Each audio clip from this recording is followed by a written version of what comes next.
Salut à tous, bienvenue sur ICTV. Pour soutenir la chaîne, abonnez-vous et likez. C'est parti.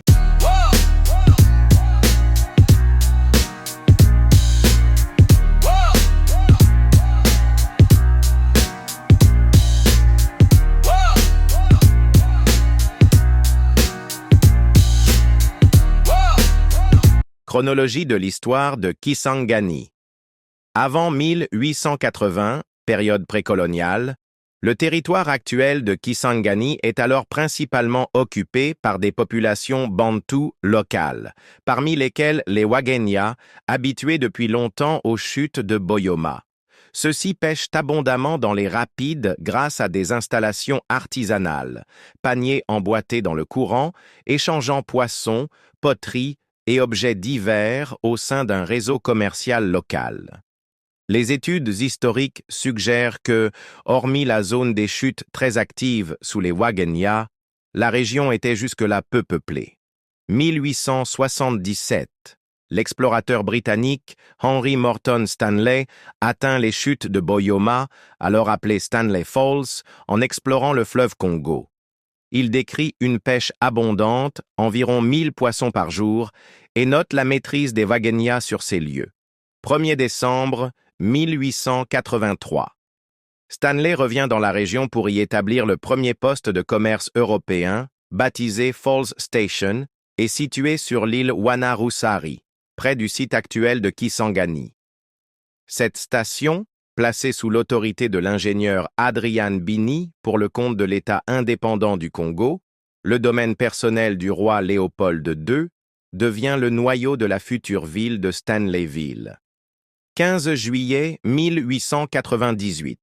Sous l'administration belge, le district des chutes Stanley est intégré à la nouvelle province orientale, Stanley Falls District, dont Stanleyville devient le chef-lieu.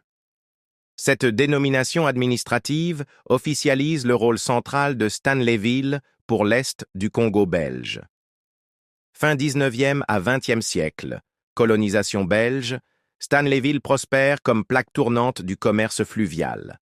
Le trafic sur le fleuve permet l'exportation de l'ivoire, du caoutchouc et de produits agricoles, café, bois, etc., vers l'Atlantique. De 1885 à 1960, la cité reste un comptoir commercial clé pour ses marchandises. Sous la colonisation belge, Congo Free State puis Congo belge à partir de 1908, la ville se dote progressivement d'infrastructures, routes, ponts, chemins de fer de portage vers Ubundu, écoles et missions religieuses. Stanleyville est également siège d'institutions administratives provinciales et d'initiatives urbaines, hôpitaux, brasseries, etc., bien que l'essentiel de la population locale demeure rurale. 30 juin 1960. Indépendance du Congo. Stanleyville reste le chef-lieu de la province orientale au sein de la nouvelle République démocratique du Congo. Dans la tourmente post-coloniale, janvier 1961 voit le leader lumumbiste Antoine Gizenga établir un gouvernement dissident à Stanleyville, la République libre du Congo, protégée par l'Union soviétique et la Chine, en opposition à Kinshasa. Ce faux départ sécessionniste prend fin en août 1961 lorsque Gizenga accepte de participer aux négociations nationales. Août 1964, début de la rébellion Simba à l'Est. Les insurgés Simba investissent Stanleyville, qu'ils déclarent capitale d'une République populaire du Congo indépendante. La ville est le théâtre de violences extrêmes. On estime que 1000 à 2000 personnes occidentalisées, fonctionnaires, commerçants, intellectuels, missionnaires, sont massacrées dans la ville même. De nombreux otages, européens et congolais pro-gouvernementaux, sont pris dans l'hôtel Victoria et les environs. 24 novembre 1964. Opération Dragon Rouge. Pour libérer les otages, la Belgique, soutenue par les États-Unis, parachute ses troupes de parachutistes à l'aéroport de Stanleyville. L'intervention sauve plusieurs centaines d'otages européens et internationaux détenus par les Simba. La colonne belge et congolaise conduit également l'opération Dragon Noir pour dégager l'axe sud.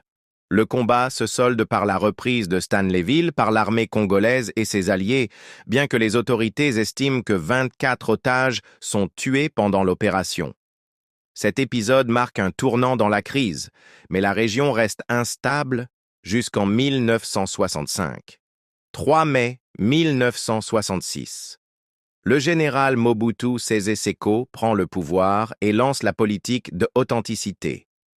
Il rebaptise Stanleyville en Kisangani, tout comme Léopoldville devient Kinshasa, Elisabethville, Lubumbashi, etc. La ville est déclarée troisième centre économique du pays, après Kinshasa et Lubumbashi. Sous le régime zaïrois, Kisangani s'agrandit doucement, nouvelles artères, abris populaires, mais pâtit de la corruption et de la gabegie du pouvoir. Dans les années 1970, les chutes Stanley sont officiellement renommées chutes Boyoma, Kisangani et de modestes projets industriels, brasseries, filatures, centrales hydroélectriques sur le Tshopo voient bien le jour.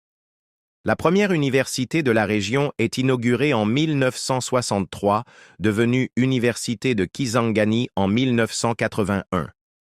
Mars 1997. Première guerre du Congo.